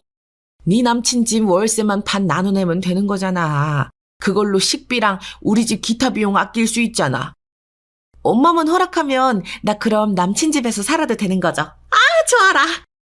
이 사람이 나는 반대한다고 했잖아. 이 집안 가장 말을 감히 무시해? 이 집에 결혼하기 전에는 동건 아빠 무조건 반대야. 아버지는 결사 반대하셨지만 저는 남편과의 관계에 뭔가 확실한 쐐기를 박을 필요성이 있었기 때문에 얼른 남편에게 동거를 제안했습니다. 그랬더니 남편은 살짝 난처한 표정을 지으면서 이렇게 말하는 것이 아니겠어요? 아니? 아직 결혼하겠다고 한 사이도 아닌데 너희 어머니가 정말 허락하셔? 응, 오빠만 괜찮으면 우리 엄마는 동거 한 1년 하다 그 안에 결혼해도 된다고 하셨어. 왜? 오빠 집에 들어가 사는 대신 집세는 나도 반 낼게. 그리고 생활비도 확실히 분담하고 내가 살림도 해주는데 이런 파격적인 조건이 어딨어? 사실 결혼에 대한 말이 확실히 나온 건 아니었지만 전 그렇게 거짓말을 해버렸고 그때는 거짓말이다 하는 생각은 안 해봤습니다. 저는 1년 안에 그걸 기정사실로 만들어버릴 자신이 있었거든요. 사실 비서관회에서 남편의 외모에 반해서 눈독을 들이고 있던 몇 명의 동료 여사원들이 있었기에 저는 남편과 결혼을 빨리 해야겠다는 위기감을 조금 느끼고 있었습니다. 뭐 희영이가 짐 싸서 들어오겠다는데 말릴 이유는 없지만 나 전무님 비서라 출장도 자주 갈 것 같은데 괜찮겠어? 내 집에 있어도 혼자 있는 시간도 며칠씩 될 건데 그래도 좋다면 난 상관없어. 응, 알지. 오빠 바쁜 거 아니까 난 상관없어. 그래, 그럼 다음 주 중에 이사해. 나도 짐 정리 도와줄게. 그 주엔 주말에 쉬는 날이니까. 저는 너무 좋아서 남편을 껴안고 방방 뛰었습니다. 대학 때부터 좋아하던 사람과 동거라니 정말 꿈만 같았습니다. 남편은 저를 꼭 안아주었지만 아마도 그때부터 머릿속은 다른 생각을 하고 있었는지도 모르겠습니다. 저와 남편의 결혼 전 동거 생활은 그 후 별탈 없이 흘러갔습니다. 서로 일이 많았고 바빴기 때문에 그다지 신경 쓸 틈이 없었는지도 모르겠습니다. 그러나 저는 아무리 기다려도 남편이 프로포즈를 해오지 않아서 조금 신경이 예민해져 있었습니다. 비서과에 있는 여직원들이 남편에게 노골적으로 추파를 던지는 게 보였고 남편도 그것을 적극적으로 막지 않고 때로는 즐기는 듯이 보였거든요. 견디다 못한 저는 비서과 회식 자리에서 남편과 사귀고 있다고 폭탄 발언을 하고야 말았습니다. 언니들, 저 전무님 비서 진우 씨랑 사귀는 중이에요. 그러니까 그렇게들 알고 계세요? 희영 씨 무슨 소리야? 자기랑 진우님이 사귄다고? 에이, 거짓말하지 마. 둘이 너무 안 어울려. 진우님 같이 화려한 남자가 자기 같은 소시민을? 생긴 것도 자기 너무 수수하잖아. 말도 안 돼. 언니들이 그렇게 말할까봐 지금 이야기하는 건데요. 진우 오빠 저랑 같은 대학 나온 거 알죠? 저 신입생 때부터 오빠가 저한테 관심 보이고 사귀기 시작했다고요. 그러니까 이 남자는 제 거예요. 아예 처음부터 못 박아놓을 걸 했다고요. 제가 비서과 모든 직원들이 모인 앞에서 그렇게 말하자 남편은 기분이 언짢아 보였지만 억지로 웃으면서 제 말에 수긍을 해줄 수밖에 없었습니다. 아, 예, 맞아요. 제가 희영이 따라다녔던 것 맞아요. 하지만 그때는 제가 제대한 지 얼마 안 돼서 친구가 없었거든요. 아시겠지만 비서관은 여자들의 거의 80%잖아요. 제일 먼저 희영이가 눈에 띈 것뿐이에요. 다른 이유는 별로 없어요. 희영이 순진하고 착하니까. 좋은 애니까요. 남편은 자존심 상하게도 제가 예쁘다거나 마음에 들었다는 소리는 쏙 빼고 말을 하는 것이 아니겠습니까? 그 말을 듣자마자 저는 옆에서 좀 어이가 없었습니다. 그러나 제 동료 여직원들은 손뼉을 치면서 남편의 말에 맞장구를 치는 것이었어요. 그럼 그렇지. 희영 씨가 처음 만난 여자였구나. 그래, 그럼 이해가 가지. 첫사랑도 아니고 그냥 처음 만난 여자였네. 어쨌든 우리는 2년이 넘게 사귀고 있는 사이고 결혼도 곧 할 거니까 그렇게들 알고 있으시라고요. 혹시라도 우리 진우 오빠한테 다른 마음 먹으면 안 된다고요, 언니들. 저는 이왕 이렇게 시원하게 까발린 것, 술을 마시던 진우 오빠의 볼에다 뽀뽀를 하고 말았습니다. 비석과의 남자들은 휘파람을 불며 멋있다를 연발했지만 여직원들은 저를 실눈 뜨고 노려보는 것이었습니다. 비록 따가운 시선을 맞았지만 저는 당당하게 사내 연애를 기정사실화해서 그 후부터 남편에게 다른 여자들이 대놓고 꼬이지는 않게 만들어 놓았습니다. 남편과 저는 그렇게 남편의 자취방에서 동거한 지 1년 후에 정식 결혼식을 하였습니다. 그러나 남편의 본가는 남편에게 집을 사줄 만큼 큰 부자가 아니었습니다. 두 분 다 시골서 농사를 지으셨고 본인들 생활비 벌어 쓰기에도 바빠서 남편이 따로 용돈을 안 드리는 것만 해도 큰 다행이었다고나 할까요? 그래서 저와 남편은 남편의 자취방에서 그대로 처음 신혼생활을 하게 되었습니다. 남편의 방은 큰 원룸에 바깥에 부엌이 있는 구조라 살기에 좀 불편했지만 그 집에서도 거의 3, 4년을 버티고 조그마한 아파트로 이사를 했습니다. 그동안에 저는 아이를 낳았고 방 2개짜리 20평대 아파트에 반전세로 살게 되었습니다. 집주인 부부는 지방에 사시면서 서울의 집은 임대로만 사용했기 때문에 착실히 월세만 올려주면 큰 불만 없이 전세 계약을 갱신할 수 있었습니다. 그동안 남편은 전무님 비서에서 사장 비서로 승진을 하게 되었고 저는 여전히 비서과에서 총무일을 담당하는 평사원으로 지내고 있었습니다. 그러나 남편은 사장 비서가 된 후부터 여기저기 지방 출장에 접대 골프까지 사장님과 같이 다니기 시작했습니다. 자연스럽게 저와 딸아이는 집에서 둘만 지낼 수밖에 없었고 딸은 주말마다 딴 데서 자고 오는 아버지의 얼굴을 잊어버릴 정도로 남편의 출장은 잦아졌습니다. 여보, 당신 정말 주말마다 사장님과 같이 지방 출장 다녀오는 거야? 우리 사장님 여자인데. 당신 사장님하고 별일 없는 거 맞지? 어느 날 제가 오랜만에 집에서 쉬는 날이라며 소파에 늘어져 TV를 보고 있는 남편에게 조심스럽게 이야기를 꺼내자 남편은 미간을 찌푸리면서 물었습니다. 무슨 소리야? 우리 사장님 가정 있으신 분이야. 그리고 40대 후반인데 그런 아줌마하고 나를 엮다니 당신 정신이 어떻게 된 거 아니야? 남편은 그때 30대 중반이었으니까요. 아무래도 10살 위에 사장님과 제가 관계를 의심하니 좀 어이가 없었나 봅니다. 그렇지만 제가 그런 말을 한 데에는 저 나름대로 사정이 있었습니다. 남편의 출장 가방에서 와이셔츠를 꺼낼 때마다 여자 향수 냄새가 짙게 배어 있었거든요. 저는 후각에 예민해서 향수를 잘 쓰지 않는데 남편의 옷을 꺼낼 때마다 여자 향수가 배어 있으니 저로선 의심을 할 수밖에 없는 상황이 아니겠습니까? 독자 여러분이라면 의심 안 가시겠어요? 아니야, 잊어버려. 당신 의심한 건 아니고 너무 출장이 잦으니까 내가 좀 예민했어. 미안해. 오늘은 우리 딸 데리고 백화점 가서 외식할까? 나도 어디 좀 나가보고 싶어. 회사 말고 다른 데서 밥 먹은 지가 몇 달이 지났어. 아이, 귀찮은데. 주말에라도 좀 집에서 편히 쉬고 싶구만.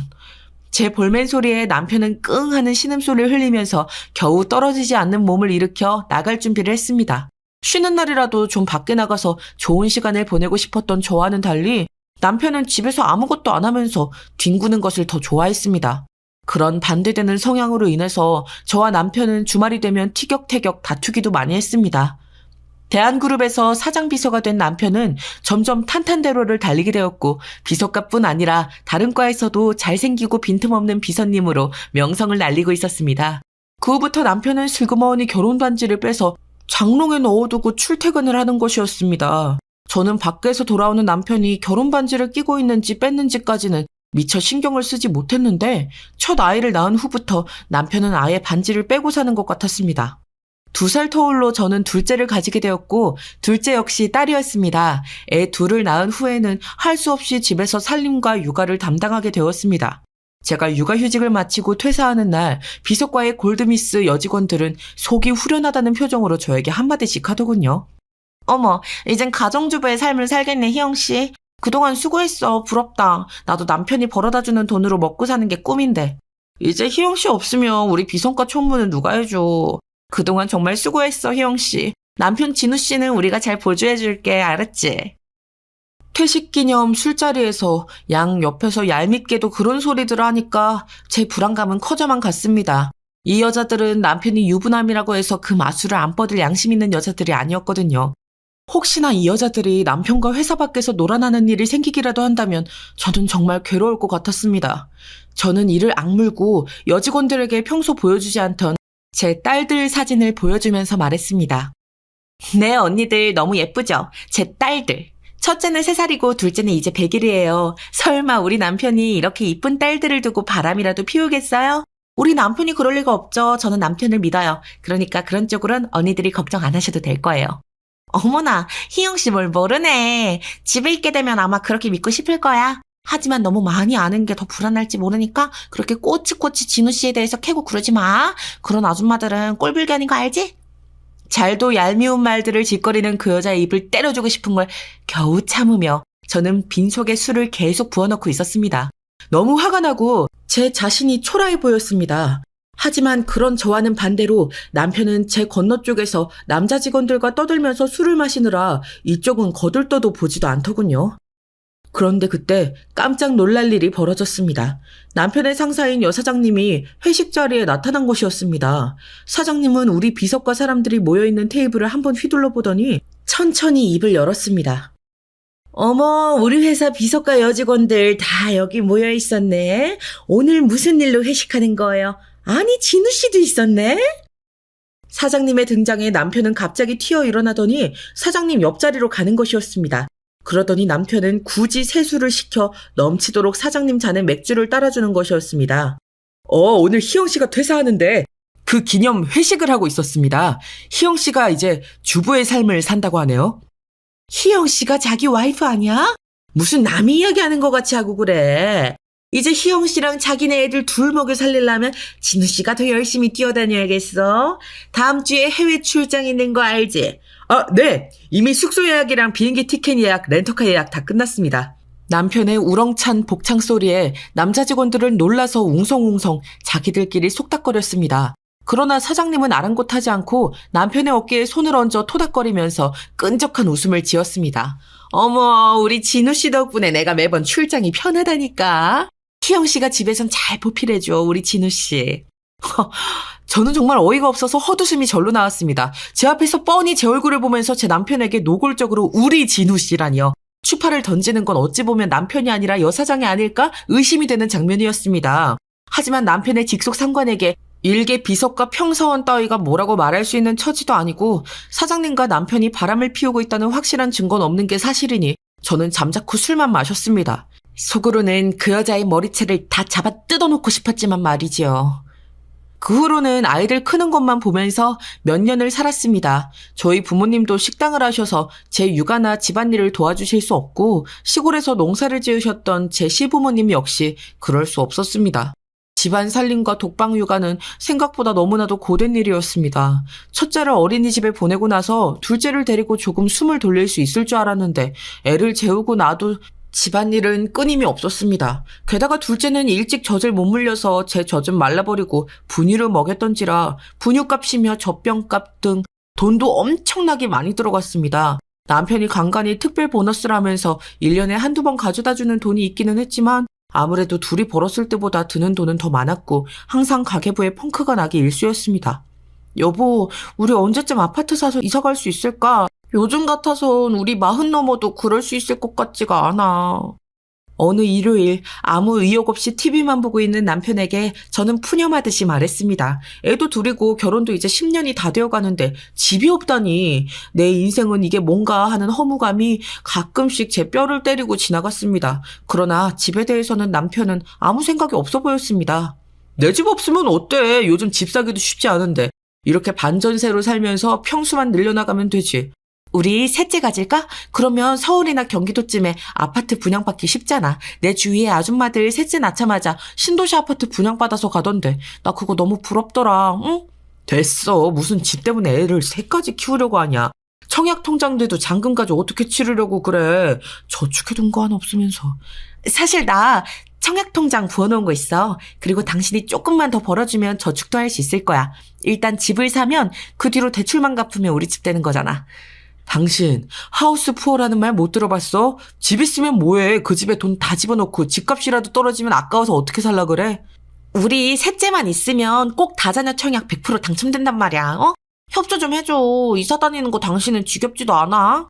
남편은 저에게 집에 환장했다면서 셋째를 안 가지려고 요리조리 저와의 잠자리를 피했습니다. 하지만 저는 셋째도 집도 포기할 수 없었습니다. 시큰둥한 남편을 어르고 달래서 셋째를 위한 계획에 돌입한 저는 다음에 운 좋게 셋째를 가지게 되었습니다. 시부모님은 아파트가 생긴다 하니 그 아이가 복덩이라며 너무 좋아하셨고 병원에서 뱃속 아기가 아들이라는 말을 듣자 시부모님과 친정부모님은 양쪽 다 너무나 좋아하셨습니다. 저희 친정아버지는 제가 아들을 못 낳아서 시댁 어른들에게 죄송한 마음이라고 하셨습니다. 그리고 시댁 어른들은 남편이 장남의 여동생 하나만 있어서 대가 끊길까 하며 조마조마하셨다고 하더라고요. 단숨에 저는 아기와 집을 다 가지게 된 복덩어리 며느라기가 되었습니다. 양쪽 집안에서 귀여움을 받으며 시댁이나 친정에서 아파트가 당첨되면 중도금까지는 마련해 주시겠다고 하셨습니다. 그렇게 1년 후 아들을 낳고 셋째의 출생신고를 하자마자 저는 여기저기 임장을 다니면서 아파트 분양을 알아보았습니다. 그러다가 당첨이 그렇게도 어렵다는 위례 신도시 아파트 단지에 딱 청약 당첨이 되어버린 것이었습니다. 저는 그날을 잊을 수가 없습니다. 기쁨에 겨워서 저는 남편이 일을 하고 있다는 것도 있고 바로 전화로 당첨 소식을 알렸습니다. 여보, 우리 위례 신도시 청약 됐어. 이제 2년 후면 우리도 아파트 소유자야. 당신 기분 어때? 와, 당신 대단하네. 그래, 까짓것 집 잔금이야. 어떻게든 대출하면 될 거야. 당신 정말 수고했어. 오늘은 외식하자. 처음에는 저를 집에 환장했다고 비난하며 셋째 같기도 마땅치 않아 하던 남편은 막상 아파트 소유자가 되니까 기분이 좋긴 좋았는지 외식을 하자고 자기가 먼저 제안까지 하는 게 아니겠습니까? 저는 전화를 끊고 얼른 아이들을 차에 태워 남편의 회사 근처로 갔습니다. 저는 한 패밀리 레스토랑에 자리를 잡고 남편에게 문자를 보냈습니다. 여보, 여기 회사 앞에 있는 패밀리 레스토랑이야. 오늘 퇴근하면 같이 저녁 먹자고 했잖아. 그러니까 칼퇴근해서 이쪽으로 와. 저는 오랜만에 외식에 들떠서 아이들을 셋이나 데리고도 어디서 그런 힘이 났는지 남편이 오기만을 기다리며 자리를 잡고 앉아 있었습니다. 그러나 4시쯤 되어 돌아온 남편의 답장은 저를 화나게 하기에 충분했습니다. 갑자기 사장님이 저녁에 바이어 만나신다고 해서 나랑 같이 가야겠다고 하네. 미안한데 당신 혼자 애들이랑 저녁 먹고 일찍 집에 들어가. 알았지? 우리 축하는 나 퇴근하고 집에서 소주나 한잔 하자. 남편의 청천벽력 같은 문자에 저는 너무나 화가 났습니다. 하지만 먼저 남편의 이후 스케줄도 묻지 않고 멋대로 패밀리 레스토랑에 온 건 제가 잘못한 게 분명했기에 남편에게 뭐라고 따지기도 애매했습니다. 그날 저는 눈물을 머금고 그 레스토랑에서 가장 싼 파스타 1인분을 시켜 먹고 돌아올 수밖에 없었습니다. 눈물나게 돈이 아까웠고 남편과 같이 단란한 가족 외식을 할 수 없었던 것에 너무나 큰 실망을 하게 되었습니다. 그날 새벽 12시쯤에 술에 취해 들어온 남편과 저는 대판 싸우고 말았습니다. 작은 일로 다투는 일은 많았지만 그렇게 크게 싸움까지 일어난 적은 거의 처음이었습니다. 당신 어떻게 그럴 수가 있어? 자기 입으로 외식하자고 해놓고 나랑 애들이 그렇게도 우스웠어? 어떻게 일방적으로 약속을 파토내? 남편이 월급쟁이로서 사장님과의 약속이 우선이라는 것을 머리로는 이해했지만 오늘만큼은 가슴에서 받아들이기 너무 힘들었기에 저는 울고 불고 소리를 지르면서 남편의 등을 때렸습니다. 남편은 처음엔 침착하게 저를 달래려 하다가 제가 점점 더 크게 화를 내니까 화가 났는지 제 손목을 강하게 잡고 소리쳤습니다. 회사 일인데 그럼 어떡해? 집안일이 있으니까 사장님에게 저 오늘 야근 못합니다. 그렇게 말해? 그럼 내가 어떻게 그 회사에서 목 안 잘리고 살아남을 수가 있겠어. 다 이것도 당신이랑 애들 생각해서 내가 더러운 꼴도 참고 회사 생활 하는 거잖아? 근데 당신이 이렇게 내 사정을 몰라주면 나도 그냥 그만둬버려? 당신이랑 둘이서 손가락 빨면서 집에서 놀아? 그럼 당신이 그렇게 좋아하는 집 보증금 넣을 수 있겠냐고. 그래도 오늘 하루쯤은 사장님한테 사정 이야기하고 일찍 퇴근할 수 있었잖아.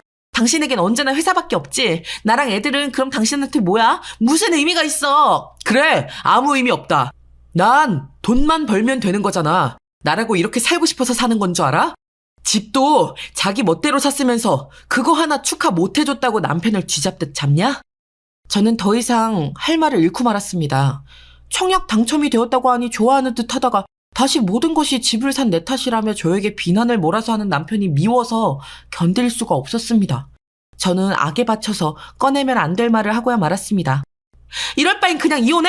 당신 나랑 그만 살았으면 좋겠지? 아이 셋 키우면서 기껏 집 알아봐서 주택 청약 당첨된 날 이렇게까지 싸워야만 했어? 이렇게 마음 안 맞고 평행선을 달릴 거면 이혼하는 게 낫지 않냐고! 그게 당신 속마음이야?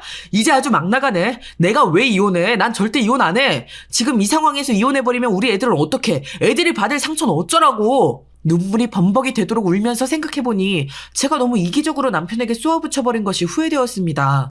저는 울면서 남편의 품에 안겼습니다. 내가 잘못했어요. 당신도 밖에서 스트레스 많을 텐데 너무 내 생각만 하고 내 힘든 것만 크게 느껴지나 봐. 그래도 쉬는 토요일엔 외식도 하고 공원도 가고 나 혼자 육아하는 거 아니라고 생각되게 신경 좀 써줘요. 나만 혼자 애 낳은 것도 아니고 셋이나 혼자 돌보려니까 나 너무 힘들어. 소리 지르지 않고 조곤조곤 말을 하니 남편도 한풀 꺾였는지 제 등을 토닥거려 주었습니다. 그렇게 저희 부부의 1차 이혼 위기가 지나갔습니다. 그 후로 저는 완전히 집안일에만 신경 쓰고 딸 둘은 어린이집과 학교에 보냈습니다. 막내 아들은 아직 2돌이 되지 않아서 집에서 키우고 있었습니다. 아이 둘을 기관에 보낼 만큼 돈이 있는 게 아니고 아파트 잔금을 치르려면 아직도 모아야 할 돈이 많았기 때문이었습니다. 남편은 사장 비서로 일을 하면서 비서실 팀장까지 맡아서 하게 되었습니다. 월급이 조금 오른 건 좋은 일이지만 안 그래도 바빴던 남편의 주말은 거의 없는 것이나 마찬가지가 되어갔습니다. 한 달에 한 번 정도만 주말에 집에서 보낼 정도로 남편은 회사 일로 주말 출근까지 강행하게 되었습니다. 그래도 돈을 더 많이 벌어온다는 것에 위안을 삼으며 저는 남편을 거의 회사에 바치다시피 하고 살았습니다. 지금 생각하면 거의 안 들어오는 주말 출근에 의심의 촉을 세웠어야 하는데 애 셋 육아에 피곤해 저런 저로서는 남편의 수상한 행동이나 생활 같은데 크게 신경 쓸 여력이 없었습니다. 그렇게 돈을 모으고 아파트 입주 시기가 되자 우리는 손 없는 날을 잡아 위례신도시 아파트에 이사할 날짜를 잡았습니다. 이사 일주일 전부터 저는 조금씩 집 정리를 하고 버려야 할 것들은 버리면서 착실하게 이사할 준비를 했습니다. 아이들 셋을 건사하면서도 집안일을 게을리한다는 소리는 듣고 싶지 않아서 남편이 없을 때에도 혼자서 이삿짐 센터도 알아보고 당일날 애들 봐줄 보모도 구했습니다. 드디어 내 집에 입주하는 날이 되었습니다. 저는 새벽부터 해야 하는 일들이 많아 잠을 설치고 피곤한 상태에서 애들을 깨웠습니다. 이사하는 날도 남편은 출근해야 한다면서 세상 모르게 자고 있었습니다. 여보, 오늘 일찍 가야 한다면서 이따 7시 반부터 이삿짐 트럭 올 테니까 그 전에 출근 준비 미리 해야지. 벌써 시간이 이렇게 됐어? 오늘은 퇴근할 때 위례신도시에 우리 아파트로 하면 되겠네. 기대된다, 우리 새 아파트. 저는 얼른 남편을 깨워서 밥을 먹이고 애들도 씻기는 등 혼자 이리저리 뛰어다녔습니다. 남편은 일어나기 싫다는 표정으로 제가 싸준 주먹밥을 먹으면서 가방을 들고 출근했습니다. 곧 이삿짐 센터 사람들이 왔고 그들은 거실부터 주방, 안방, 화장실 순서대로 짐들을 파란 플라스틱 상자에 꼼꼼하게 쌌습니다. 드디어 10년간의 반전세 생활에서 벗어나 우리 집이 생긴다는 기쁨에 저는 희망에 부풀어 이삿짐 센터 직원들의 이상한 표정을 눈치채지 못했습니다. 그들은 불길한 눈빛으로 서로를 바라보다가 슬그머니 이삿짐 센터의 직원이 종이 조각 몇 개를 들고 사장에게 가서 말했습니다. 하지만 저는 다른 데 있느라고 그들의 대화를 자세히 듣진 못했습니다. 사장님, 이거 아주머니한테 이야기해야 되는 거 아니에요? 하지마. 괜히 걸거부스럼 만들 필요 없잖아. 오지랖도 적당히 부려. 절대 말하지 마, 알겠어? 그래도 아주머니가 너무 불쌍하잖아요. 글쎄, 하지 말라면 하지 말어. 그들이 귓속말로 소곤거리는 것을 본 제가 이상한 느낌이 들어 이삿짐 센터 직원에게 물었습니다. 사장님, 무슨 얘기 하시는 거예요? 혹시 남편이 숨겨둔 비상금이라도 나왔대요? 제가 웃으면서 농담처럼 말하자 그 직원은 황급히 손살을 치며 말했습니다. 그런 거 아니에요. 아무것도 아닙니다. 사모님, 그럼 출발할게요. 절 따라오세요. 모든 이삿짐을 싣고 나서 트럭은 위례신도시에 우리 새 집으로 출발했고 저는 그 뒤를 따라 차를 몰고 갔습니다. 아이들은 보모와 함께 뒷자리에 타고 있었습니다.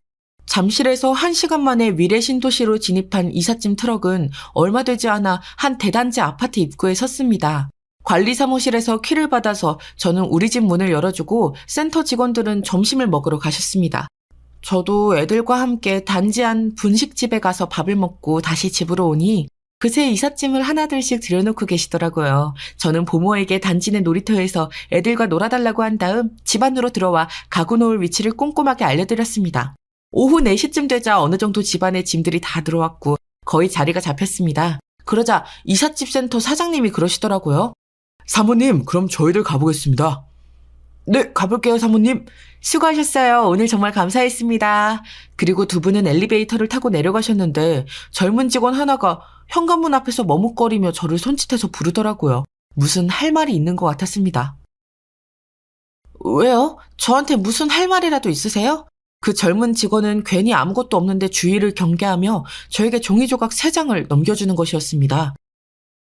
사모님, 제가 웬만하면 말 안 하려고 했는데 남편분 책이 꽂인 책장 안에서 이걸 발견했습니다. 이거 보시고 어떻게 하실진 사모님 선택인데요. 그래도 알고 계시는 게 나을 것 같아요. 모르고 지나가면 너무 억울하실 것 같아서요. 이게 뭔데요? 보시면 알아요. 남편분이 밖에서 뭐하고 다니시는지 알게 될 거예요. 그럼 저는 이만 가보겠습니다. 그 직원은 저에게 인사를 꾸벅하고는 얼른 엘리베이터를 타고 내려가 버렸습니다. 저는 그 직원이 준 종이 조각을 폴라로이드 사진인 것을 알게 되었습니다. 그 사진을 본 저의 손은 부들부들 떨렸고 머릿속은 깜깜해졌습니다. 이게 뭐야? 어떻게 이런 짓을 뻔뻔하게 이러고 집에 와서 밥을 먹고 잠을 잤다고? 그 사진에는 나체의 남편과 여사장 그리고 웬 여자 하나가 벌거벗은 채로 뒤엉켜 있는 모습이 찍혀 있었습니다. 두 여자를 아는 남편의 표정은 잔뜩 술에 취해 있었는지 얼굴이 불그스레하게 변해 있었습니다. 그 다음 사진에는 여자 둘이 벗은 채로 이불을 덮고 웃고 있었고 마지막은 여사장이 남편에게 입을 맞추는 모습이 담겨 있었습니다. 이건 말도 안 돼. 어떻게 이럴 수가. 저는 얼른 사진들을 보이지 않게 협탁 서랍 속에 넣어놓고 생각을 해보려고 했지만 너무 충격이 커서 제대로 된 생각은 할 수 없었습니다. 그때 5시가 되었는지 놀이터에서 보모가 아이들을 집까지 데려다주고 말했습니다. 저 사모님 5만 원 주시면 저 갈게요. 다음에 다른 알바가 있어서요. 그래요. 수고했어요. 그녀는 제 하얗게 질린 얼굴이 걱정이 되었는지 몇 번이나 뒤를 돌아보았지만 저는 제 구겨진 자존심을 그래도 이름도 모르는 그녀에게 들킬 수는 없어 억지로 웃음을 지어 보였습니다. 그녀가 사라지자 저는 다리에 힘이 풀려 그 자리에 털썩 주저앉았습니다. 그러니까 언제부터였어? 이 연놈들이 나 모르게 출장 가고 해외 가서 이렇게 더럽게 놀고 다녔단 말이지? 내가 너 절대로 용서 못해. 그리고 그 사장이란 년도 절대! 그 자리에서 무사히 있을 수 없게 해주겠어. 저는 남편이 오기 전에 대한그룹의 홈페이지 익명 게시판에 접속을 했습니다. 다행히 홈페이지는 그대로였고 익명 게시판은 상사들의 비방을 담은 몇 개의 새 게시물이 올라가 있었습니다. 제가 퇴사를 하고 나서도 없어지지 않고 활발히 활동하고 있었나 봅니다. 저는 이를 악물고 그 게시판에 남편의 이름을 제목으로 하는 글을 올려놓았습니다. 그리고 첨부 파일로 제 휴대폰에 찍은 그 3장의 폴라로이드 사진을 올렸습니다. 눈을 검은 테이프로 가리긴 했지만 누가 봐도 남편과 여사장임을 직감할 수 있는 그런 수준의 게시물을 올렸습니다. 가정이 있는 여자와 부하 직원의 불륜 행각. 이 글을 보시는 분들은 내일 그 두 사람을 보면 한마디씩 해주기 바람. 집에 있는 너희 배우자들은 그 사실을 알고 있느냐고. 그렇게 해놓고 저는 찬물을 마시면서 놀란 가슴을 진정시키고 솟구치는 화를 누르고 있었습니다. 애들 밥을 먹인 후 7시쯤 되자 남편이 케이크를 하나 사들고 들어오더군요. 뻔뻔한 그 낯짝을 보고 싶지도 않았지만 저는 겨우 분노를 눌러 참고 억지로 웃으며 남편을 맞이했습니다. 당신 왔어? 이건 웬 케이크야? 그래도 우리 새 집으로 이사 왔는데 내가 당신 수고했다고 뭐라도 해주고 싶어서 사왔지. 나 잘했지? 응, 밥 먹고 우리 케이크 먹자. 내가 밥 차려줄게. 씻고 와. 남편은 샤워를 하러 갔고 저는 집에 남은 반찬으로 밥을 차렸습니다. 아이들은 놀이터에서 놀고 피곤했는지 밥을 다 먹자마자 잠자리에 들었습니다. 저는 안방에 들어가서 협탁 서랍에 있던 그 더러운 사진을 꺼내가지고 남편의 밥숟가락 옆에 펼쳐놓았습니다. 남편은 아무것도 모른 채 욕실에서 나와 식탁 쪽으로 다가오더군요. 그때 눈에 띈 폴라로이드 사진을 뒤집어보며 남편은 물었습니다. 이건 뭐야? 여보, 당신 이거 본 거야? 저는 그 순간을 기다려왔기에 남편의 귀싸대기를 짝 하고 시원하게 날려주었습니다. 그리고 바로 무서운 표정으로 대들며 남편에게 소리쳤습니다. 그래, 봤다. 도대체 그 사장년이랑 밖에서 뭔 지랄을 하고 다닌 거야? 도대체 언제부터였니? 둘이서 나 엿먹이고 불륜짓거리 하면서 좋았어? 이 나쁜 새끼야? 너 같은 건 내일부터 회사에서 얼굴도 못 들고 다닐 테니까 기대해. 알았어? 그리고 이 집도 너 같은 새끼가 살기엔 너무 좋아. 그러니까 바로 팔아서 딱 반으로 나눠. 너 같은 바람둥이 새끼랑은 못 살아. 이혼해. 그리고 애들 양육권은 내가 가질 거고 넌 돈 벌어다가 양육비나 내놔. 제가 숨도 안 쉬고 남편에게 퍼부어대니까 남편은 뒤통수를 세게 맞은 양 잠시 아무 말도 못하고 있더라고요. 그러다가 남편이 한다는 소리가 가관이더군요. 아니야, 이거 진짜 딱 한 번 실수한 거야. 사장님이 강압적으로 하라고 해서 어쩔 수 없었어. 당신이 모르는 게 있는데 우리 사장님 변태야. 시끄러. 그런 얄팍한 수에 내가 넘어갈 줄 알아? 너도 좋아서 그년이랑 잔 거 다 알아. 억지로 했으면 그 표정이 어떻게 나오니? 저는 첫 번째 사진을 가리키며 남편에게 소리를 질렀습니다. 남편은 부들부들 떨며 제가 가리킨 사진을 보았습니다. 거기에 찍힌 남편은 아무리 봐도 그 상황을 100% 즐기고 있는 짐승과도 같은 비열한 놈이었습니다. 너는 지금 상황에서 입이 10개라도 할 말 없어. 닥치고 이혼 도장이나 찍어. 이 집 사길 잘했네. 안 그랬으면 너랑 그 사장년이 바람 피우고 다니는 줄도 모르고 바보 등신처럼 살고 있었을 거 아니야? 여보, 나 좀 살려줘. 나 그 자리에서 쫓겨나면 당신한테 양육비 못 보내. 그러니까 그 사진이라도 내려줘. 제발 부탁이야. 그러나 저는 두 손 모아 싹싹 비는 남편의 꼴도 보기 싫었고 그 두 사람을 용서하고픈 생각이 들지 않았습니다. 저는 말없이 애들 방으로 들어가 문을 잠갔고 남편은 할 수 없이 조용히 안방으로 들어가서 자는 것이었습니다. 여러분도 그 다음날 대한그룹이 어떻게 되었는지 눈에 훤히 보이실 거라고 생각합니다. 회사 내에 있는 익명 홈페이지였지만 그 3장의 사진으로 사장을 비롯한 비서과의 모든 직원들이 그 사실에 대해서 알게 되었습니다. 아침에 그 사실을 보고받고 당황한 사장은 얼른 그 게시물을 삭제했지만 비서과 내에서 아니 사내에서 그 게시물을 본 사람들은 그 헐벗은 여자가 사장임을 못 알아보는 사람은 없었다고 하네요.